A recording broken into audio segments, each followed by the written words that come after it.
ప్రాణాలకు తెగించి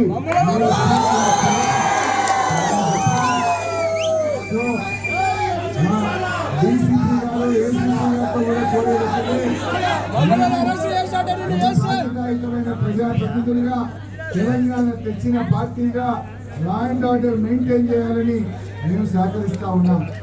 గణేష్ పండుగను దృష్టిలో పెట్టుకొని మేము సహకరిస్తా ఉన్నాం.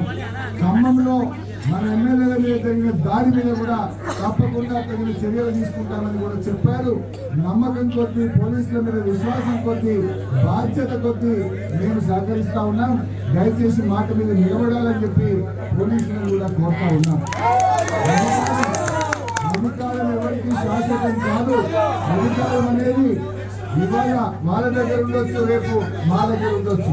కానీ లా అండ్ ఆర్డర్ మెయింటైన్ చేయండి, న్యాయాన్ని పాటించండి, ఏకపక్షంగా ఉండొద్దని కూడా పోలీసు అధికారులందరినీ కూడా కోరుతూ, దయచేసి మళ్ళీ మేము పోయిన తర్వాత మా కార్యకర్తలు ఎవరిని ఇబ్బంది పెట్టినా తిరిగి మళ్ళీ మేము రావడం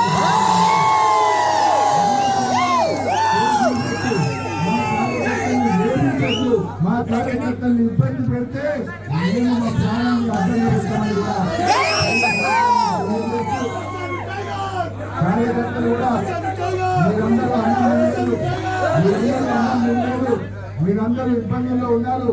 ఎందుకంటే మన లక్ష్యం రైతులకు రుణమాఫీ కావాలి, మన లక్ష్యం పేదలకు పెన్షన్ రావాలి, మన లక్ష్యం మహిళలకు రావాలి, రైతు బంధు డబ్బులు రావాలి. దాని మీద పోరాడదాం, దాని మీద ప్రభుత్వం మీద గట్టిగా పోరాడి ప్రజలకు మేలు జరిగే విధంగా చేద్దాం. సో దయచేసి అందరూ కూడా సంయమనంగా మీ ఇళ్లకు వెళ్ళాలి. డీసీ గారిని, పోలీసులకు కూడా మనవి, జిల్లాల్లో కూడా మా కార్యకర్తలను బైండ్ ఓవర్ చేస్తున్నారట. అలాంటి